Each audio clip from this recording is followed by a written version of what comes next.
many years. I'm sorry, are you recording? Hi, Zoom. Yeah, so on that note, Mo will give more of an introduction to Jenn, but I just want to say welcome all of you. If you have not signed in, we encourage you to do so. If you are not already getting our newsletter, it's full of all sorts of wonderful, amazing programs, much like this one. And we look forward to seeing you soon and again. So turn it over to Mo. Thank you very much. Thank you, Lynn. Lori, how's my sound? We're good? Do you want to sit or stand? Oh, wait a minute. You need a microphone. Wait, is her microphone even on? Oh, there we go. Hello? Right. I need to sit. All right, let's sit. And I will ask you what you've done all day in about 5 minutes. But first, I wanted to talk about how I met Jenn. So if anyone is not aware, this is Jenn Budd. This is her book, Against the Wall. I met Jenn because I slipped into her DMs. Not like that. I followed her on X. Everyone boo. Boo. And now I follow her on Blue Sky. Yay. I was following her on X and I found you to be fascinating and I mean. It was kind of creepy. For a long time, I'd be like just checking your status every other day, seeing what you're up to. And then one day I was like, she's coming to Arizona and I'd like to meet her in person. And I figured she might be a little creeped out, some strange random guy, sent her a message and she met with me and we had a nice meeting, nice connection. I researched people before. Yeah, she made sure I wasn't a bad guy. Well, she hasn't found out my secrets yet. But for anyone that's not aware, I brought Jenn's dossier. And I just want to do a quick intro. First of all, Jenn, you are the embodiment of a humanitarian. You have gone from working with the Border Patrol to turning everything around and doing what's right for humanity. I feel like you symbolize the following, since we're in the oldest synagogue in the Arizona territory.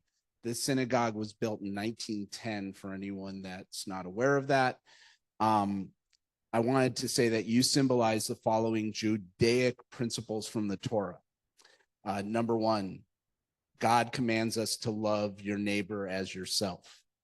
And with times like these where our communities are going to be going through a lot of pain, that is one of the messages that you embody.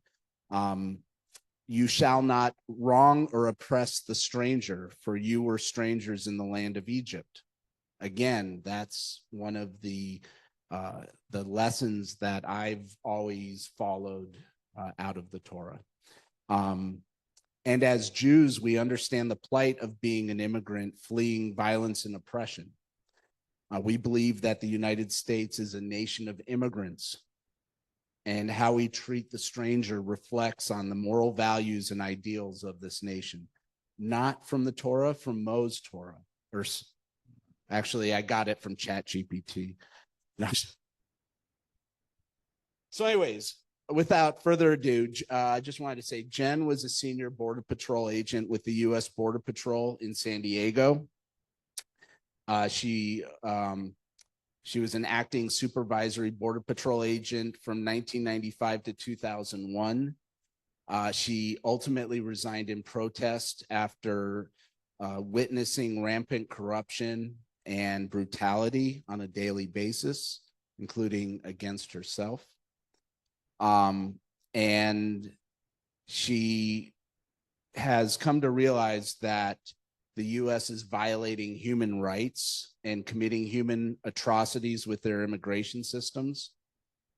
And that includes any immigrant, non-criminal, criminal, whatever you would define in between.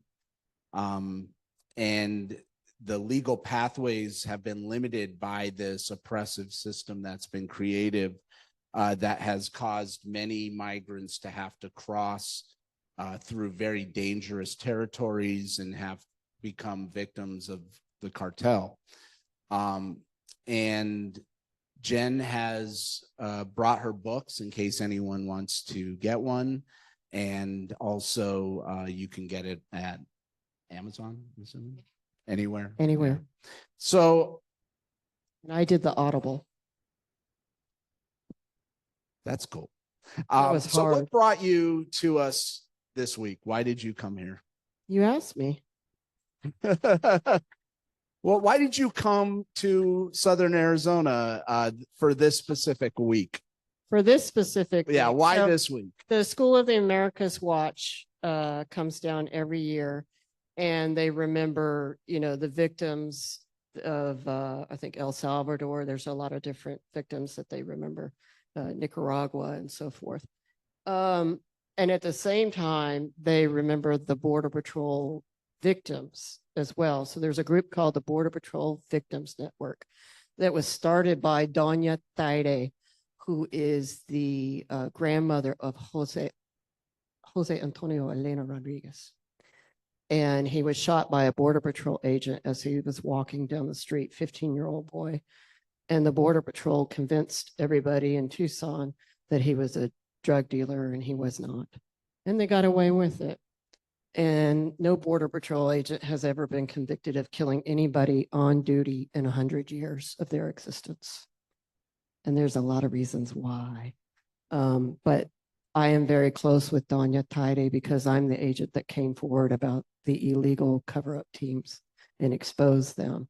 And it finally, even though the families don't have justice, they at least feel like they are not crazy. And so every now and then, about every couple of years, I come down and I do events and I speak at the events and stuff. So I've been in Nogales for like 3 days. So, well, you just took care of my next question was, what does Jose Antonio Elena Rodriguez's name mean to you? But actually, what does that mean to you? What does his name define in your thought, in your mind? I mean, if I think about Jose, I feel like I know him, not just because I spent so much time with his family and his mother.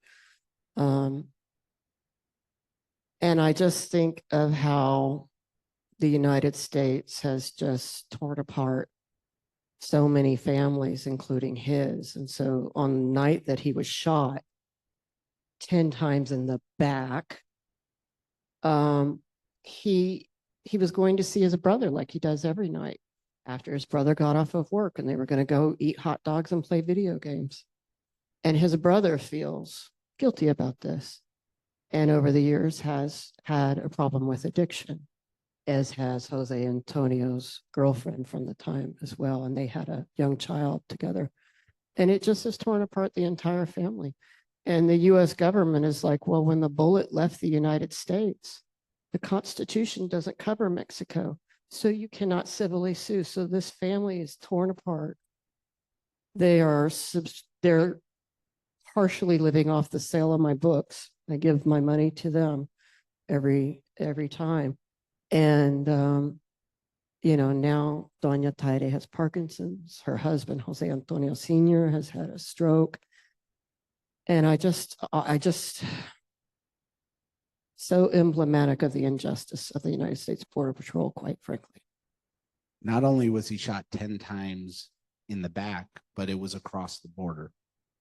That's right. The agent was on the US side, and Jose Antonio was walking down the street 2 blocks from his house. And they claimed that he was throwing rocks at the Border Patrol, which apparently justifies murdering somebody. We are trained to say that they are throwing rocks in case we ever have to shoot somebody.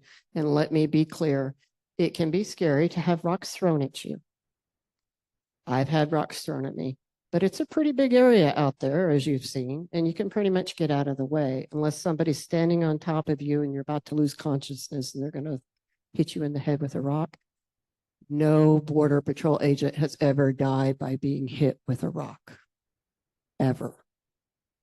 When I was doing some research about this incident, I found that in 2013, there was a review by the Police Executive Research Forum, PERF, that reviewed 67 shooting incidents that resulted in 19 people dying during the period from January 2010 through October 2012. The review found agents guilty of criminal conduct in 3 of the incidents. 2 of the agents faced disciplinary action in the form of an oral reprimand. In your experience in Border Patrol, this was commonplace, right? Why would they punish somebody for killing somebody that they don't believe is human? We are taught to call them subhuman. The word that we are taught in the Border Patrol, we don't call them the WB word, wetback. We don't call them the other Hispanic names that we know, Latino names that are racist. They teach us a special word because over 50% of our agents are Latino and they don't want them to experience that. So we have a different word for them in the Border Patrol. In Texas, they call them tonques. In other places, Arizona and California, we call them tonks, T-O-N-K or T-O-N-C. Now, they will tell you officially that that means temporarily out of native country or true origin not known. But they teach us to tell you that. The truth is, it's the sound our flashlights make when we hit a tonk in the head. Tonk. Dehumanization is in our statutes. It's in our law. We call the foreigner an alien. So just from the get-go, everything is about dehumanizing others. So you grew up in Alabama. Yeah. Let's go back a little bit. So you grew up in Alabama and went to Auburn, and War Eagle. she's a big fan of. Got my hat over here. She's got her hat. That's why my hair is all messed up. I got here late. So what brought you to the Border Patrol? What was the impetus that got you into joining Border Patrol back in the 90s? So I graduated Auburn, top of my class, #1 honors, and was supposed to go to law school. And I wanted to be a civil rights attorney. And I was always liberal. I knew I was gay from the time I was young. And I graduated and I went back home and I realized for the first time, because I'd been away from home for so many years, how traumatic my childhood had been. So I was raised by a severely alcoholic and abusive mother who recently just passed from that. And she hated my guts my whole life, and beat me quite a bit and put a lot of her trauma that she grew up with into me. And I felt like I had to get out of there. And going to law school, I mean, everybody in the South that has a law degree made about $30,000 a year. And I was like, I don't want to do that. Law school's expensive. And something called the Border Patrol was hiring. So that was when Clinton did the big push on the border. And I got hired under that. I didn't know anything about it, had never even heard of it because we weren't talking about immigration back in the 90s, certainly not in Alabama back then. And the internet, you got to remember, was just getting started. Nobody talked about the Border Patrol like I talk about the Border Patrol. So the only thing I would have had to know about them, if I researched them, I'd have to go to a library or look at, old newspapers and stuff like that to see anything. But, I was a young Southerner, and I thought, well, they told me it's like the FBI, but on the border. I love riding horses. I love trucks. Sounded like a great idea. And I thought I would go do it. They said they sent me to San Diego and as a gay woman. I was like, yeah, sign me up. Let's do it. And you had told me that 95% of Border Patrol were males. They still are. And it's still They've is never that way. gotten above 5%. unless they count their administrative assistants. There was a hazing process for the women. They call the women in the Border Patrol the fierce 5%. And the reason why they call us the fierce 5% is because we're the 5% who, like me, had nowhere to go. I needed this job. I wanted to start my life, and I needed to get away from the abuse of my family. My classmate, who was the only other woman to graduate, Karen, she's now deceased. She had an abusive husband and 3 boys, and she was trying to get out of that. And so, yeah, they SAS, we were warned from the other women in the classes ahead of us. I said SA like I'm on TikTok. No, so they sexually assault us. The very first Latina in the Border Patrol was Ernestina Lopez. And she was, I think it was a class 107, 1975, when they first started letting us in. And for the longest time, I thought my rape in the academy by my classmate was a one-off. You know, I didn't blame the Border Patrol or anything like that. I just didn't understand. And the women were telling us and warning us about this, but it also sounded kind of weird because you have to understand we're all raised in the same rape culture. And it just sounded hard to believe that on this federal law enforcement academy base that they're doing this stuff to the women. But they're like, you're not getting out this academy with a job unless you put out. And you're either going to be raped or you're going to give in. And that's how it's going to be. And my classmate, after I was raped, she started dating my law instructor, and that made her safe. The Border Patrol will say, they actually show pictures of a lot of us together, women together, and they put it out to the public and they say, train to overcome. The men will say that overcoming is the sexual assault. Just a couple of years ago, I had a high-ranking agent who is one of the El Centro Border Patrol union representatives tell me flat out, the men still say this is what the women have to do if they want to wear the green uniform and be part of this. And Ernestina Lopez filed a complaint and they fired her. 20 years later, they told me to file a complaint. They make us file it through equal employment opportunity, and then they stop our training. I refused to file a complaint and told them I would sue them if they made me file a complaint. So I put them in a position where they had to obviously not. They tried to fire me by less than 1 second on my final run, but then everybody gets a retake, and I just blew it out of the water, made sure I blew it out of the water. But yeah, pretty much, I mean, not everybody has to go through that severe, but there's not a single woman in the Border Patrol who has not lost a position because a male agent has said, you're going to do this or you're going to do that. So when you go even after the academy and you get in and you try and apply for these special details and so forth. I mean, we've just lost 3 chiefs in 2 years for sexual misconduct. 3 chiefs. And Tucson sector, just so you know, is the rapiest sector of them all. They have serial rapists here, big time, and pedophile agents here, big time. They are arrested like you wouldn't believe. Were you the first agent or former agent to actually come out and state publicly about this pattern in practice by Border Patrol? Yeah. And what was the impact? Did other women come out?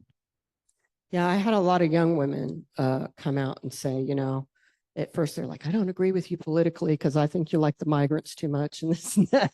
You're too soft on the migrants. But, you know, the more I think about it, everything that you said in your book is true. Everything is happening to me because I won't put out. Now they're putting me out in dangerous positions by myself. They're not answering the radio. And when I ask for backup, they click it, and that's them laughing at you. It's called silent laughter. They also have documented the game of smiles. The game of smiles is a military game. They play it in the Border Patrol. Woman who I work with, a journalist, Erin Siegel McIntyre, I've been working with her collecting data and all this information for like 5 or 6 years. She did a podcast on Reveal News. She's the one that brought out the story of Ernestina Lopez.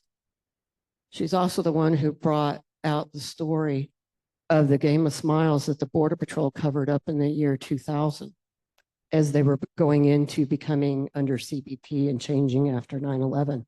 The game of smiles is a game that they play on graduation night in the academies. And most of us women hide in our dorm rooms to not be part of it. But they get some of the women who are graduating, and as they're drinking, they drug their drinks. And then the men sit around a table with their pants off and force her to give them oral copulation. And the first guy who smiles has to drink. It's a drinking game for them. And then afterwards, when she passes out, they gang rape her. And nothing happens to the people who do this. In 2019, on the same podcast that Erin did, a 20-year-old Border Patrol agent trainee, female, went out with one of her instructors. He gave her alcohol. He was charged with giving an underage person alcohol. Also charged with sexual assault, but everything's dropped, and he just gets charged with alcohol.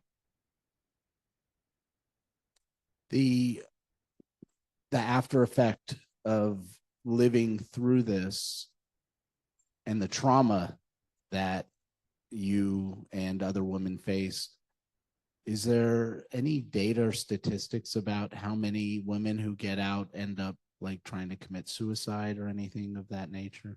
No, because they keep all this data secret. They won't tell us what's going on. So like a good example of keeping data secret is you guys have a Border Patrol agent, former Supervisory Border Patrol agent known as John Daly III, who's in prison here right now for serial rape. When he graduated the Border Patrol in, I think it was the late 90s, he came out here and immediately started raping Tucson women. And he would wear a mask, and he's a white guy, looks like me, very white, blonde hair. And he would speak in a Latino accent to try and fool the victims. And after about 3 rapes, I think, the police here, Tucson police, got DNA off of a glass, but they put that in the newspaper. And so he knew not to ever do that again. And he sat here and raped Tucson women for over 20 years.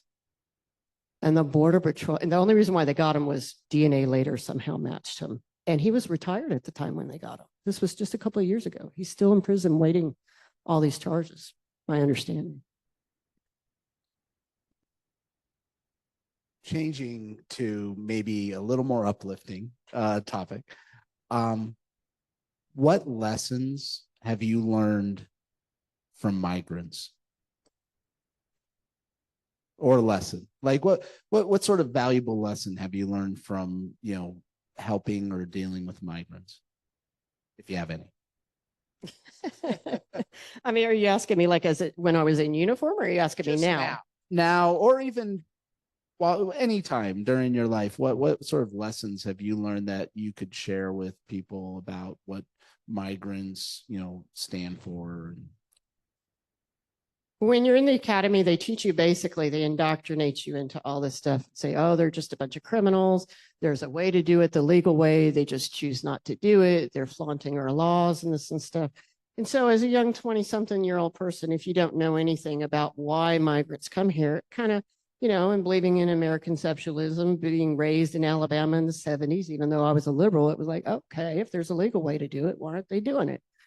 And I remember one night I was tracking a group. We track them like animals by their footprints. We hunt them and we herd them like animals. And we herd them into the most dangerous areas intentionally, knowing that they will be injured. That is what deterrence policy means. That was the point of deterrence policies when we started, was that they must suffer, they must be injured, and a certain amount of them will have to die for deterrence to work. But if deterrence ever worked, we wouldn't still be here. But this man, I caught this group on the top of a hill. They were about to go a very deep ravine that is very dangerous. And I said, please don't go down this ravine. And he was like, a peachy border patrol agent, caring about us. And I'm like, I don't want to chase you down that ravine. Come on, it's not worth it. And we sat there. And because I worked in Campo, it's the far east county mountains of San Diego. So it's high desert mountains, snows in the wintertime, kind of like northern Arizona. And it's somewhat hot, not as hot as it gets here, but it can kill you. So it's in the middle of nowhere. And so a lot of times you have to sit with the migrants for hours until transport comes. And you, quite honestly, it's not what they show you on TV most of the time. Most of the time it's like, yeah, you caught us and this and that and blah, blah, blah. And you sit around and smoke cigarettes and they eat and stuff while you wait for transport. And very rarely are they ever armed or anything like that. And he said to me, do you do this to Canadians? Do Canadians come in illegally? And I said, yeah, they do. Some are here illegally. And he said, do you do this to them? And I said, you get that uncomfortable whiteness, that feeling like, oh, he's going to call me out on my racism and this and that. And I said, are you asking, do we hunt them? Do we track them like animals? And he said, yeah. And I said, no. And he said, why do you think that is? And he was an educated man. He had the same level of degree I did, but because of the situation in Mexico, he had to cross to support his family. And he looked at me and he said, I said, the law is the law to him. And he said, slavery used to be legal in your country. And I know a lot of this stuff. My mom raised me to know the 60s civil rights movement. She raised me to know the Holocaust from a very young age. I know a lot about the Holocaust, the Jewish Holocaust. And I learned from them that I was racist as a Border Patrol agent. And I learned from them, contrary to what the Border Patrol says to you all, and what they teach the agents, less than 1% of the people coming across the border are criminal. And it's even less nowadays than it was when I was an agent. But Border Patrol agents as a population commit more crimes at a higher percentage rate than the people that they are arresting. I've proven it on my website. You can go to jennbudd.com and see that. If I answered your question. No, but that's, it sort of did. Yeah, I'm just saying, well, he taught me, he got me to start thinking. Yeah. And then I would walk away mad because he's calling me out on my racism. But that's when later on, it took many years, but every time I got mad when somebody did that, I learned that's a problem for me. And I need to look into that and understand why I have those feelings, why I'm so mad. There's an excerpt in your book, and I don't know if you want to read it. If you want to. All right, I'll read it. And also, we're going to have some questions from the audience. I'll do my Phil Donahue, best Phil Donahue impression very shortly. There's a chapter in your book called Speaking Up, which really resonates to me, especially now.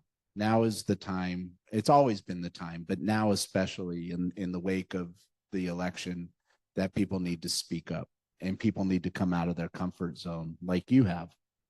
And in this chapter, you open by saying, on June 18th, 2018, ProPublica published an article about the Border Patrol separating children from their asylum-seeking parents. Journalist Ginger Thompson had somehow obtained a recording of those children in custody. Plain as day, you could hear them crying, "Mommy, Papa." Then a clear adult voice was heard in Spanish. "Well, we have an orchestra in here. What's missing is a conductor." I could not picture what I saw and heard. The first thing that came to mind was pictures of French Jewish children in Drancy, France, in 1941 and 1942, when the Nazis and French police separated French Jewish children from their parents. It was done not simply to be cruel, but also to make the adults comply with their orders. It was a common tactic used by Nazis all over Europe.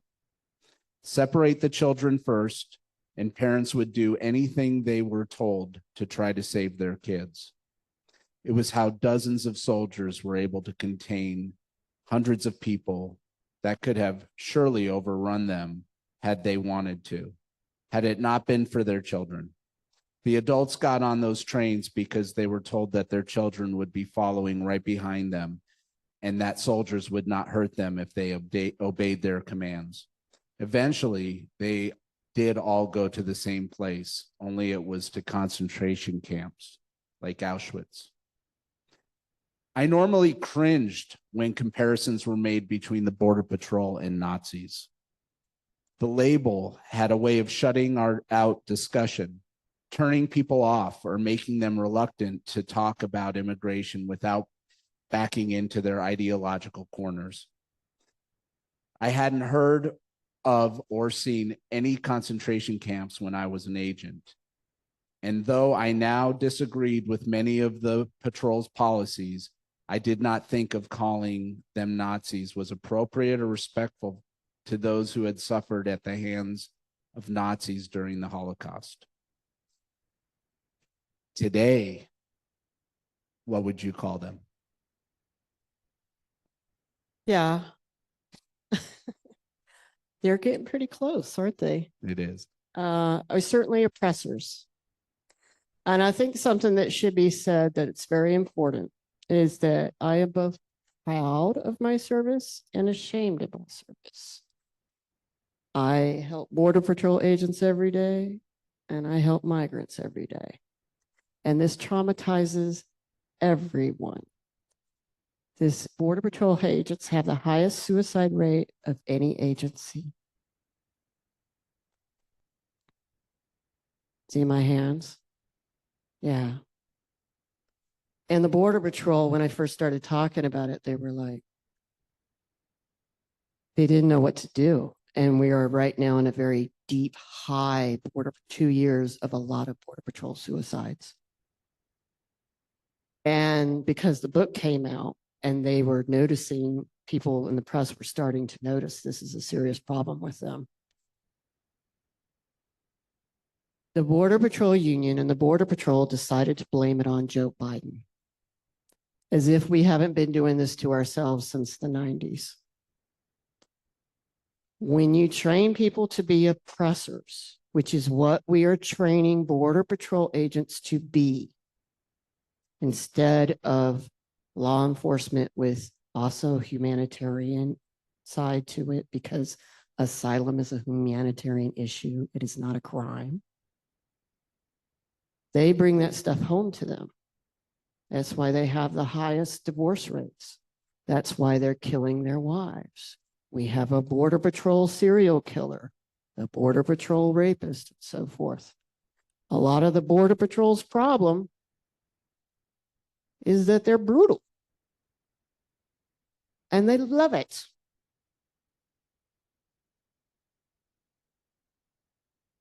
What we're going into now, they are already building giant camps. They have been building them for a while. ICE is full right now. And as soon as he takes office, you're going to see a lot of shock and awe. They are not really going around and getting people in the interior right now because they want people to see the shock and awe on the 21st of January. So some of it's going to be optics, but it's going to be extremely, extremely brutal. And they are going to separate a lot of families, just like, unfortunately, they did in Drancy. And people are going to die. Yesterday, I had the immense honor to interview a Holocaust, a 93-year-old Holocaust survivor named Sidney Finkel. And he talked about a situation that occurred where the Nazis were going to take him to Treblinka to his death. Very similar sounding to what you talk about in your book about, how do you get these individuals to, follow orders?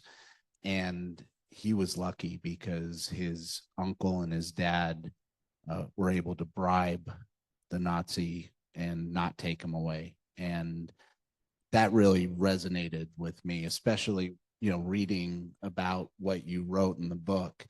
And when we see kids in cages, children being ripped from their families, and what happened in Trump 1.0, we know that this is going to be a lot worse. Well, I want to point out that this is not just a Republican thing. People ask me all the time, what is the difference between Republicans and Democrats on the border? I was hired under Bill Clinton. Bill Clinton's the one that brought deterrence policies that said, we are going to push them to the deserts, to the rivers where they're going to drown. We're going to push them to the mountains where they freeze to death and fall off the cliffs. And I'm not talking big looking criminal guys. I'm talking children. I'm talking babies and stuff like that. And it's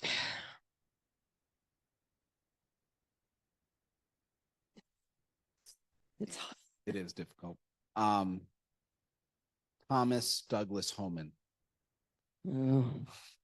Oh, let me just, I know where I was, let me go back. So the Democrats and the Republicans, I'm sorry, sometimes it's just so emotional that sometimes Obama did build the cages for the kids. Obama was separating children. He was so when somebody came across, a woman came across and was in labor, that happens quite a bit. And the Border Patrol takes her to the hospital. Obama was the one who then used Child Protective Services to go in and take the baby, because when the baby is born on our land, it is a United States citizen. And then they take the mother and get rid of her. And they take and they use Child Protective Services. Thank you. In Arizona, it's actually DCS. Okay. Well, in every state, it's different, but y'all know what I'm talking about. And they were using that so that the Border Patrol didn't look like they were separating them. And it's true. Unfortunately, both sides have normalized this behavior and have ultimately created the monster that we are dealing with now. They're constantly trying to one-up each other. Constantly. We even saw today with the governor of Arizona is now talking about potentially, employing the National Guard on the border, or the state guard. Sorry. So let me just say this thing real quick. Yeah, thank you. In 95 and 96, we had about 6,000 agents. That required us to arrest per agent per month. We would arrest about 23 migrants. As we get to the year 2000, we started increasing more and more border patrols. And when you get to the Obama years, the whole 8 Obama years, whether you like Obama or you don't like Obama, the stats are the stats. Every month, the average was less than 2 arrests per agent. Does that sound like a crisis to you? Now, I'm not saying that they didn't have a crisis of unaccompanied children. There are always problems on the border that you have to solve. But then when we get to Trump, Trump inherited some of the lowest amount of crossings ever. And when he did the caravan thing in 2018, caravans are a normal occurrence. They've been occurring for decades. It's a way for migrants to keep safe as they travel. They travel in groups. Trump went out and told you all that they were pretty sure there were Middle Eastern terrorists in there, but they could never prove it. And the press went after them and asked them to prove it. And then they started saying, well, we really don't know who's in there. There could be all sorts of criminals. They knew exactly who was in there. I have the intelligence documents, and it's on my website and published. They knew how many women, how many children, how many women were missing. By the time these caravans get there, some of them get through because they have actual asylum claims that are justifiable. Half of them end up going home. Some of them disappear. This is about optics in the Trump administration. And I knew you're going to say, wait a minute, weren't there a lot of pictures of people crossing?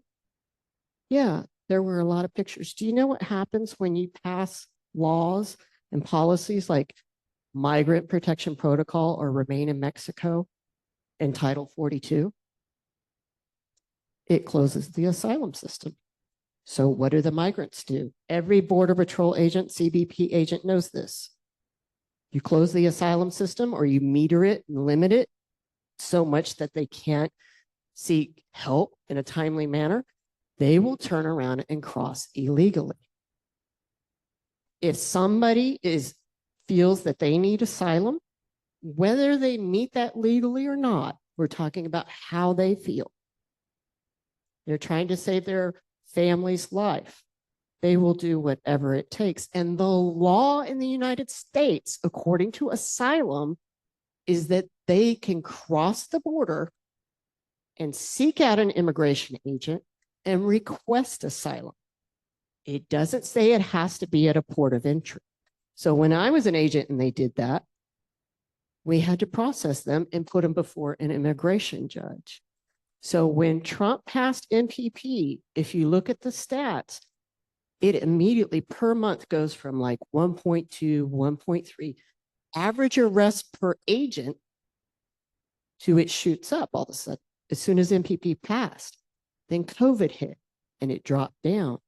And then he did Title 42 and that skyrocketed. And that's what Biden inherited. And because Biden was stupid and kept letting it go for 3 years, essentially you have 3 to 4 years worth of people standing down there waiting. And when Title 42 happened, they would cross and the Border Patrol would not give them due process or anything, turn around and kick them back. They just record their name, where they crossed, this and that, kick them back. So this 20 million number that they're giving you, it is not 20 million that crossed during the Biden administration. It's 3 to 4 years worth of people trying to cross, but those people are crossing 10, 20, 30 times, sometimes even 40 times. Because the Border Patrol is taking them and kicking them back, taking them and kicking back. Now, the reason why that stopped is because now Biden has said, if you come across illegally and request asylum, you will get a ban, correct? Yeah, so that was something I was going to bring up. I mean, he did something even dumber. Yeah. Created this this rule called circumvention of lawful pathways, which if you didn't use, and first of all, you have to use an app called the CBP One app, and you have to make an appointment to be able to process at a port of entry. But a lot of people aren't aware of the app. It's not like there's huge billboards like Rafi signs all over Mexico that say, call CBP One app, call Rafi. No, I always have to bring up Rafi. He's a big Rafi fan here. You don't know Rafi? I'll give you the lowdown later. I was Rafi for Halloween one year. Anyways, so the CBP One app is something that if you're lucky enough and you know about it, you could sign up for it, but then you got to wait and wait and wait for your appointment. And Well, if you're lucky to have a cell phone. Yeah, and have a cell phone. And if you're not too dark, because I've stood there with Venezuelans and they're like trying to take the picture and it's like, I don't register your face. If you're Haitian, forget about it. And what about certain languages? Oh, yeah. I mean, so what they devised was a rule that came out in 2023 that said if you do not use the CBP One app, it will serve as a bar from getting your asylum. So if you go into immigration court where all these people end up in, if you are subject to the what's called circumvention of lawful pathways rule, there are very limited exceptions to that rule. And it also raises major questions about the legality of it. I mean, there's definitely some like court hearings coming up about it, but it is a big problem for a lot of my asylee clients right now who did not utilize the CBP One app because they may have a completely valid claim for asylum and they may not be able to get their asylum. I mean, the best they might be able to get is withholding of removal, which does not give them a path to permanent residency. again, it's a way to keep people from being able to have a legal, lawful pathway to citizenship in this country. No, you can jump in. I just want to say, like, one of the things that the CBP One app does do well for CBP is it pre-screens people. So they don't have people constantly coming that aren't meeting the qualifications. I will say that.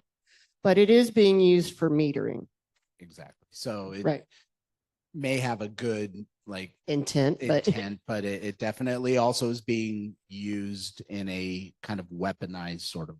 I agree. And I do want to make clear that there are dangerous people who do cross our borders. I have arrested plenty of them. And I do still feel that we need, obviously, some sort of border patrol. But this idea that you can close the asylum system and they just won't come, it's just not going to happen. For God's sakes, we're the United States of America. People have been coming to our borders ever since we created these borders. And if we want to know who's coming to our country, we have to give them a legal avenue with which to come so that we can inspect them. And what people are now complaining about, specifically Republicans, is they see the CBP One app as a way to get, quote, illegal aliens to sort of look like they're legal. It's just the asylum system. So what they want to do is completely shut down. They don't want any asylum. And it's just going to create more and more people crossing illegally. It just will. And the more people that cross illegally, the less that we can check who they are, and the more gotaways we will have, and the less we will be able to know who's in our country. And then they will have to live like they're invisible. I'm going to ask 2 questions, and then I will take questions from the audience. And you can't avoid this Thomas Douglas Holman. I love talking about him, so I'm good. I'm sorry. I just want to get other stuff out. Go ahead. Go off. No. I want, that's the question. I'm saying his name. By the way, he's the border czar. He will be the incoming border czar. He is a former Border Patrol agent. And then somehow it says he went from a supervisory Border Patrol agent to in Obama, like head of ICE or something like that. I'm not sure how that happened. That's not really a qualification that is equal. That's a huge jump. He's the one that likes to go in Congress and yell and scream. Anytime you try and call him out on the brutality of what's going on, he yells that his agents are all heroes and you hate Americans and stuff like that. You know, we need to have accountability as well. And Tom Homan, Wire magazine asked me to do a quote this week, but they wouldn't accept it because I said, well, Trump went looking for his Heinrich Himmler, and he found him in Tom Homan. We have to remember that the Holocaust started with deportations. That's what we're about to do, mass deportations. And you cannot have mass deportations without brutality, without rape, without death. You can't have that. They exist together. There's no way to do a mass deportation in a humane way. And they don't want to do it in a humane way. Yeah, I don't think that Holman has an ounce of compassion in his body. No, they asked him about child separation. And he said he didn't give a shit, I think was his exact quote. A lot of people have been contacting me since the election, and many of them have not been involved in the movement of trying to help immigrants. Are there any words of advice that you would give to people, or things that you could tell people that they may be able to do to help in this time? The best thing that we can all do, whether you're a Republican or a Democrat, is go local and go into your community and learn who the people are in your community if they're immigrants, and start to talk to them and socialize with them and realize that they are just like you. The vast majority of them are just like you. When I was an agent, I have arrested 100 men by myself. At the time, I was like maybe 120, 130 pounds. They used to call me Huerita when I came upon them in the field. And that is because the vast majority of them are not dangerous. They are not trying to hurt anybody. It's hard as an agent to tell which one's, obviously, which one's the bad one out of all these people. But time and time again, every Border Patrol agent will tell you when they run their fingerprints and they run them through all these other databases, they're not criminals, but they are running from criminal organizations and stuff that we have helped perpetuate. The reason why they come here is because we went there and we took all their resources and we supported their dictatorships. They have nowhere to go. And even when they wait in Mexico, they come after them there, even when they come into the United States sometimes. And for anyone that's watching on Zoom or here, my advice to people is also to be able to educate yourself on the basic rights that people have. Know your rights. And I think we need to really educate mass number of people about what their Fourth Amendment rights are and their right to not speak and stay quiet. If people want to donate and give resources, there's going to be a need, huge need for that, to give to different nonprofit organizations, which are going to be under attack by this administration, especially ones on the border. And also funds to help with people to potentially get released from detention, if that's even possible, on bonds. We're going to see people with DACA that are going to be struggling. So there's a lot of horrific stuff that's coming down the pike. And I think the more that we are educated and know what we can do to help them, the better. If you have an expertise in social work or mental health, there's going to be a huge impact on our society in a mental health way, especially on the families who end up getting destroyed by this. I don't think we understand. I know Arizona just passed a law that your peace officers are now going to act as immigration agents. And what that means is, so when your peace officers, like your sheriffs and Tucson PD, they go to pull you over, they're supposed to have the probable cause, the probability that they saw you commit a crime, like you were speeding or illegal lane change or something like that. But if you're doing it as an immigration agent, you're going to stop somebody, all you need is reasonable suspicion.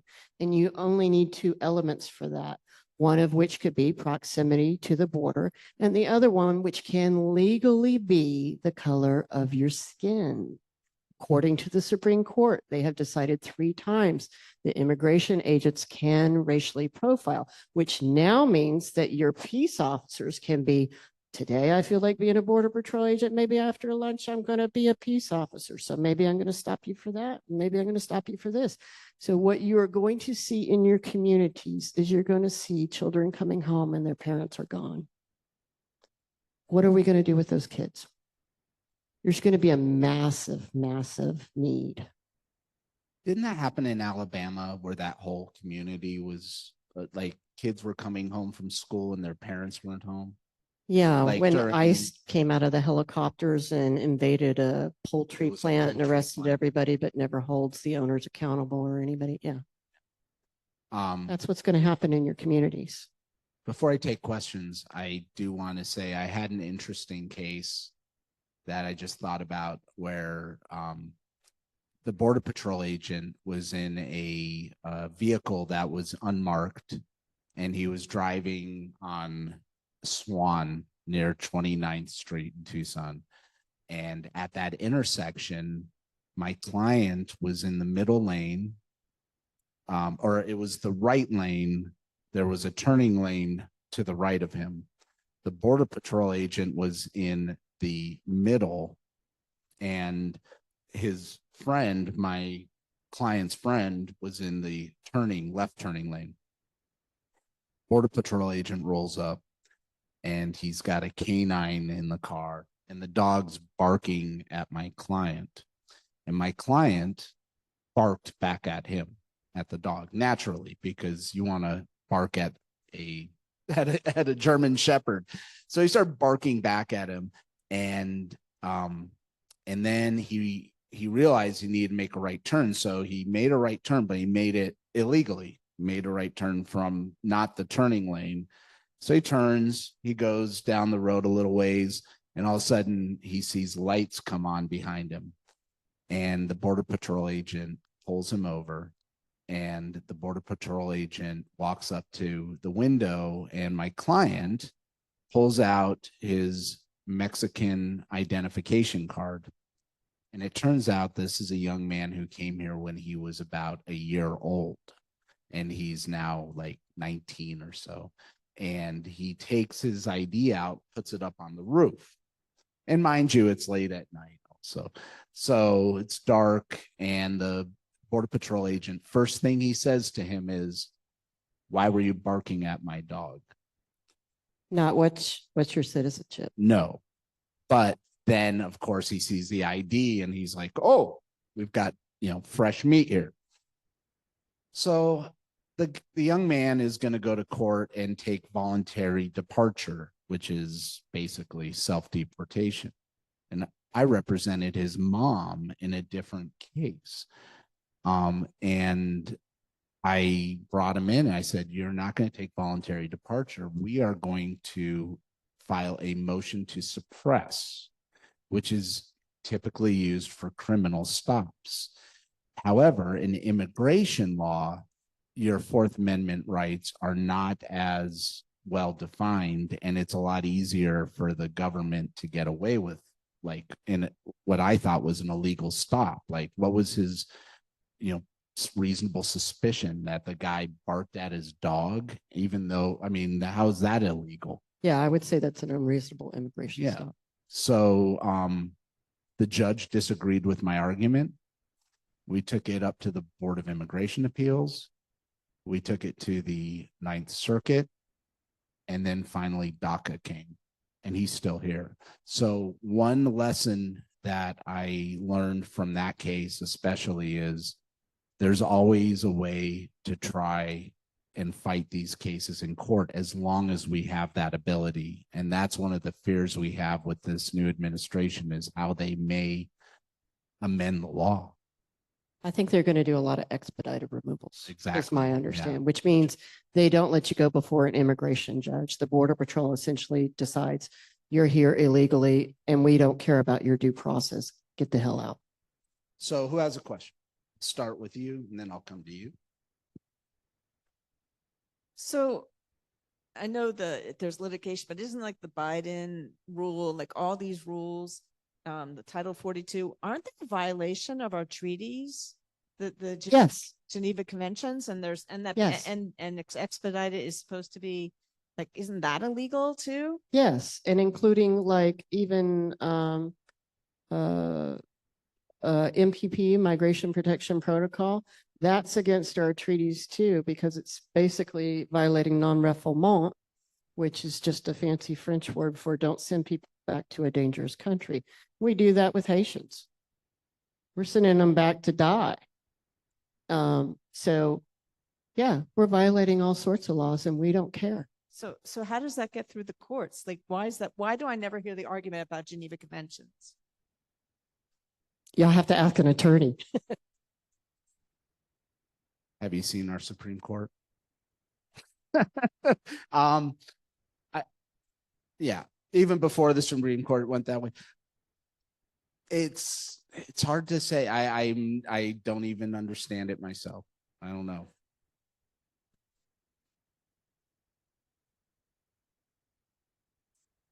Exactly.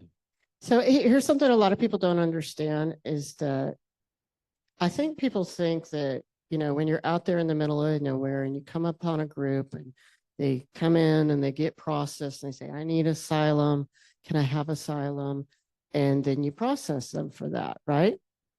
What happens to the majority of migrants is Border Patrol agents look at them and say, "If you don't shut the fuck up, I'm going to put you in a wheelchair. I have had multiple migrants tell me that. Violate their rights. We do not give them due process. And if they don't sign their papers, we say refuse to sign and push it on through. Nobody is going to believe a migrant over a border patrol agent. Does not happen in court. Does not. Thanks for coming, Jen. My question is just using your premise, and if I misquote it, please correct me, but using your premise that we still need some sort of border patrol to keep out, folks that shouldn't come in, and we still need some sort of border. But the border patrol training and all that is so brutal, teaches brutality only, does not teach the humanitarian piece. But of course, we need that humanitarian piece on the border, but it's completely missing from the people that are regulating the border.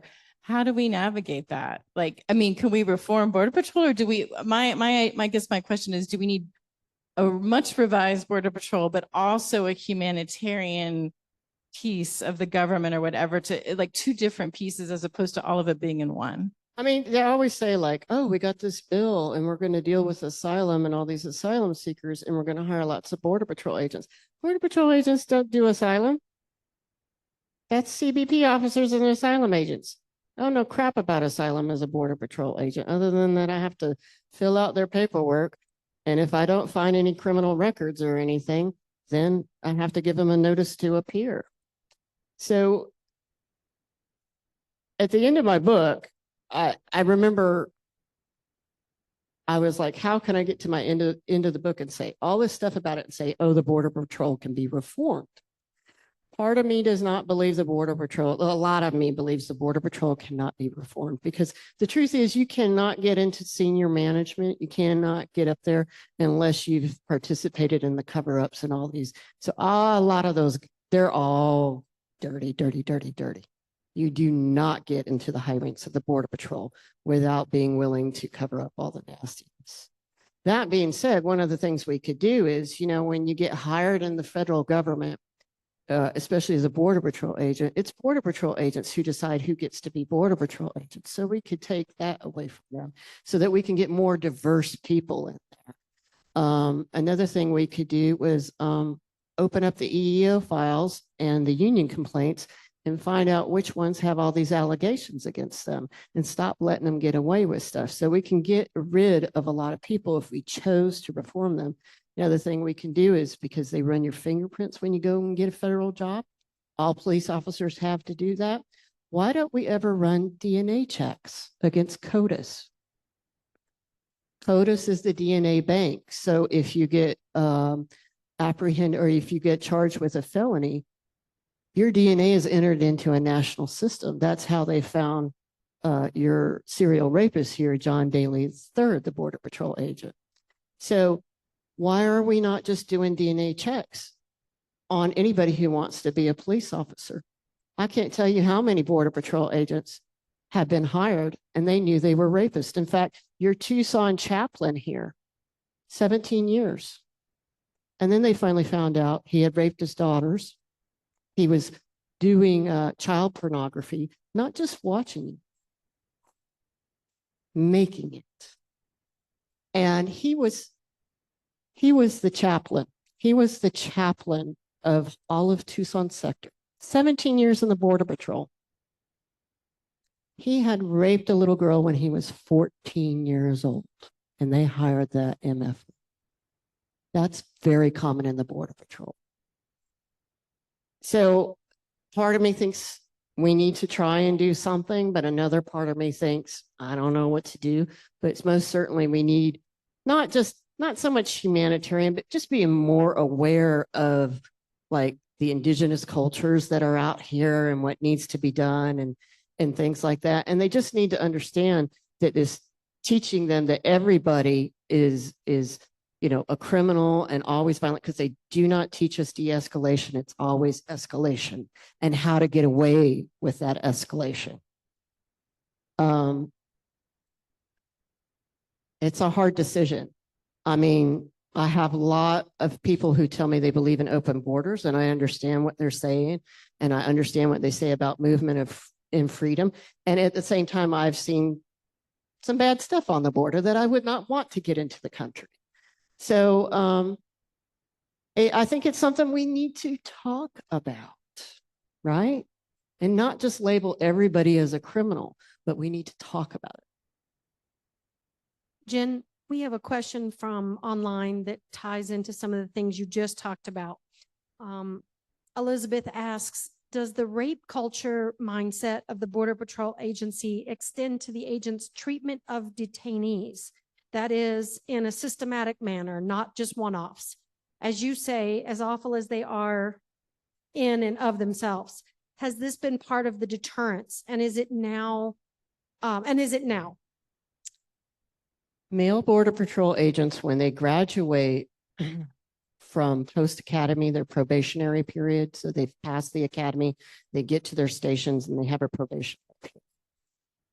Quite often, and it happened all the time with every class when I was an agent, and it happens, I don't know if it happens with every class, but it's still going on.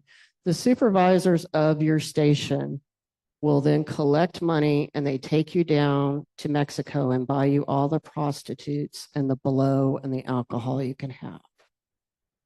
I'm not kidding you. And this creates this corruption level in the United States Border Patrol. And this is part of the rape culture. Remember that Facebook group, I'm 1015, which means I've apprehended somebody in 10 code in the Border Patrol. And you remember how they made all sorts of rape jokes and things like that? I had journalists calling me like, oh my God, this is horrible. What's going on? And I looked at it and I'm like, yeah, that's the Border Patrol. That's the Border Patrol.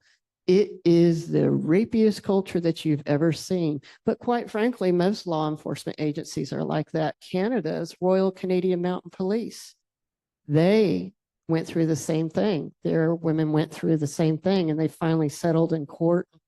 They're trying to deal with it. But the majority of victims in the Border Patrol, agents, when we're talking about the rape culture, are the migrants, whether they be female migrants, whether they be male migrants, whether they be children. The majority of them are the migrants. The agents that I work with constantly, when they arrested women that they found attractive, come and meet me in Tecate after hours. And that's how they got their dates. So there's a follow-up question that also relates to that from online, which is, isn't it dangerous for Jenn to be so outspoken? or do you feel protected because you're being so public? So the reason why I had my suicide attempt is I didn't talk about my rape and all this stuff for a long time. When I left the Border Patrol in 2001, I left because I was trying to out the boss of my station as the one smuggling drugs into the county. And I was at Sector Intelligence as a senior intelligence agent. And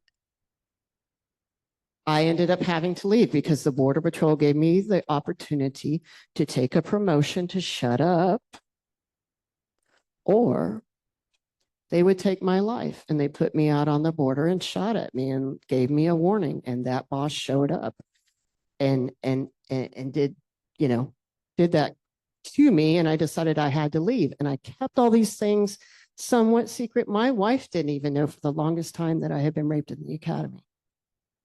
And then it eventually caught up to me, and I didn't recognize myself in the mirror and all this stuff. And I ended up with my suicide attempt.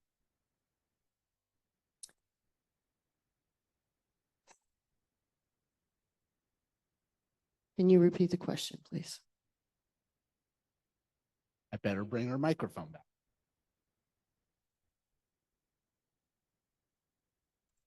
The question is quite simply, do you feel safe sharing all of the things that you're sharing, or do you feel that by being so public, you're actually protected now? So I found myself in ICU. That's why I was going down this road. I found myself in the ICU for a week and in the funny farm for 2 weeks. And I was seriously ashamed. My mother was severely mentally ill. I felt like I was becoming her. I used to be this big, bad Border Patrol agent. And now look at me. can't even wipe my own butt because my hands are, you know. And I thought to myself, if I'm going to get out of this, then I have to maybe do something really different. And I have to look at myself and what I did and understand my own racism and go and listen to why migrants come here, and without all that propaganda in my head that the Border Patrol taught me. And sit in that uncomfortableness until I understood it and accepted it. And for me, the silence and not saying things because I was fearful of talking about all that stuff is what almost killed me. It took 5 bags of blood to keep me alive. That's how much blood I lost. I should have died multiple times, but I collapsed on a concrete cold floor, and that's the only reason why I survived. So I feel for me that telling the truth, even as dangerous as it is, even though I've had a former chief on Twitter make a rape threat to me and tell me to sit back and enjoy it,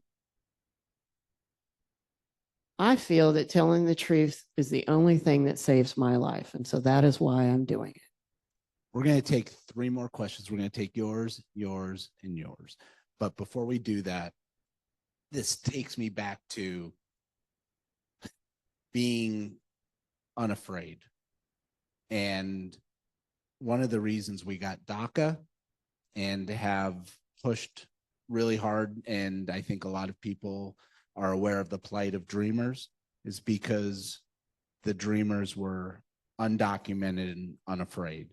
And even though some of them were threatened, I have a friend who was personally threatened by, I think it was Donald Trump Jr., saying that he would make sure that she and her family would be deported. That has not made her go quiet. And so we're in a time where I think, you know, doing what you do is so important and valuable. It's not to say I don't get afraid. I do. I mean, I have my days.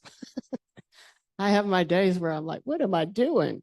But in the end, quite honestly, I just want the trauma to stop all the way around, for the Border Patrol agents, for the migrants, for the attorneys, for the social workers. That's what I want. Jen? Yeah, well, first of all, thanks for opening up and sharing all your information and what you've gone through. I'm kind of curious right now, do you still have any sources within the Border Patrol that's providing you information? And if so, have you noticed any culture changes from the time you left up until what's going on today? I do have a lot of sources. They contact me off and on. You know, when I was an agent, I don't really remember us talking politics a whole lot. And then after 9/11, things changed a lot. Like calling this an invasion and calling asylum seekers invaders and stuff. I never heard terms like that. But the demographics also changed. When I was an agent, most of the migrants coming across were workers, Mexican workers. Today, the majority of them are asylum seekers. And although those demographics have changed, they're just using Border Patrol agents, which is a law enforcement tool, to handle what is a humanitarian issue, right? And so that's one of the biggest mistakes we've made, because the Border Patrol does serve a purpose out there in the field. And if you overwhelm them with asylum seekers, then you're just screwing everything up, and they quite honestly, can't look for the more serious things. But the culture did change drastically. One of the biggest things, I think, was in the late 90s when they started realizing they were having problems with us killing ourselves and us becoming drug addicts and alcoholics. Some of the guys become sex addicts, and they're down in TJ all the time or wherever. They're doing all these things and stuff. And so what they realized is having us as ordinary Border Patrol agents find all these bodies It was killing us. So kind of like how the Nazis discovered that shooting Jewish people in the head was traumatizing their own soldiers. So they created other ways that the soldiers did not have to, and then they did not have to participate in the killing. They could maybe put them in a gas chamber and not see it, and, you know, do that kind of thing. That's kind of what they've done in the Border Patrol. So in the late 90s, what they did is they created what's called BOR-STAR, and that is Border Patrol Search and Rescue. And Border Patrol Search and Rescue, you get lots of great photos. They fly around in these great Black Hawk helicopters and all this stuff. And these are agents who want to specifically do rescues and stuff. And so your average agents on the border are not hiking into those conditions and following them like we used to. They use ATVs and all sorts of things. Back in my day, you followed them. And it's not to say that we experience the same level of trauma that we do, because we are not being chased like they are, but you do experience. I mean, I would sit there a lot of times and be like, man, these people must be running from some really bad shit to be going through this, right? But agents today don't do that. And they are trained completely, I would say, in an even more brutal way. And I've just never seen so many agents so uncaring. It's not to say that we were racist and we weren't brutal back then, but there were a lot of good agents that did not treat the migrants in that way and felt that they were serving their country and stuff. But today, man, it's just like they will say anything to justify anything. The whole thing, like if I was a Border Patrol agent, I'd be really mad if my president passed a policy called Title 42 and sent all these asylum seekers across the border and I had to process all day. That's what the agents in the field feel. But the truth is their own union supports this. The Border Patrol supports this. They are supporting overrunning and overwhelming their own agents. They have created this. If you want your agents not to be overwhelmed, you have to give them a legal avenue with which to go through. So what I see more and more is politics. I've seen the Border Patrol be weaponized. The union is weaponized. They're all political now. And it's more about politics. It's not actually about national security. Because if it was about national security, you wouldn't overwhelm your own agents, would you? Thank you, Jenn and Mo as well. One question I have is around how do I become more discerning over where I get my information from? Are there any good media outlets or other non-traditional media sources that you feel treat this difficult subject better than others? Border Chronicles here in Tucson, Arizona, Melissa Del Bosque and Todd Miller. You have two of the best journalists here in Tucson. We don't have a lot in California. Texas is really rough, but Border Chronicles here, Todd Miller and Melissa Del Bosque, they are really, really good. And Francesca D'Annunzio, I think she's either with Texas Monthly or Texas Tribune. I know she just won some kind of Pulitzer grant where she's going to work on Border Patrol and AI. So that's kind of like getting back to where the agents don't do the kind of physical work that we used to do. They can follow whole groups just with AI now. So they just go to where they know they're going to and go pick them up. I'm going to do one last question, but I want to do it Donahue style.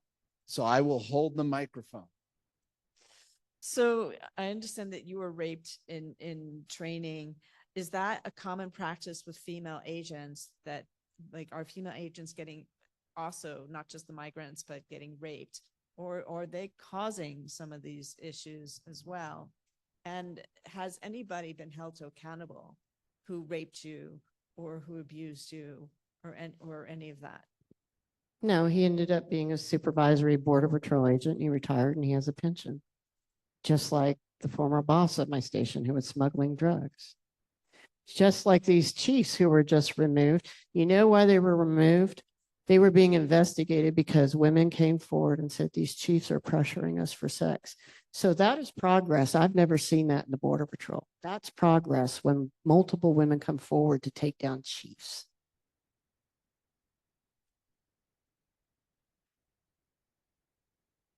Is there a reason why you can't go to the local police? Because you don't want to be singled out. And when you're in that trauma position, you don't understand that you're already singled out and you're trying to fit in, and you're thinking, and your bosses will tell you. So when you go to your EEO advisors to go talk about this, they're all your male Border Patrol agents. And as soon as you start talking about it, everybody knows. The union does not represent female Border Patrol agents in EEO cases where they are the victim. They represent the men in the EEO cases. And the reason why these chiefs that I'm talking about got away with this and got to retire is because internal affairs in the Border Patrol is handled by CBP's Office of Professional Responsibility. That is headed by a former Border Patrol agent. And most of their investigators are Border Patrol agents. And back in the day when we were under INS and DOJ, we did the same thing. We fill our oversight agencies who investigate us with our agents. So we are never, almost never held accountable, but it has to get so bad, like your Tucson serial rapist, John Daly III, where other people are being victimized, and then maybe the police will do something about it in 20 years or something. All right. On that note, I'm going to thank Lynn, Lori, Martin, this entire group.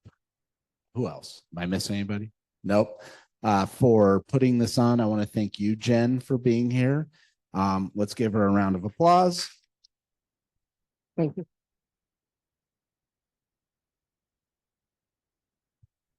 There are copies of her book for purchase available in the back. And we'll stick around for a little while because Jen needs to get some dinner in her and some rest. She's had a very long day. So thank you. And Martin? I just want to say, obviously, thank you again. My name is Martin Reichgott. I'm the Director of Philanthropy here.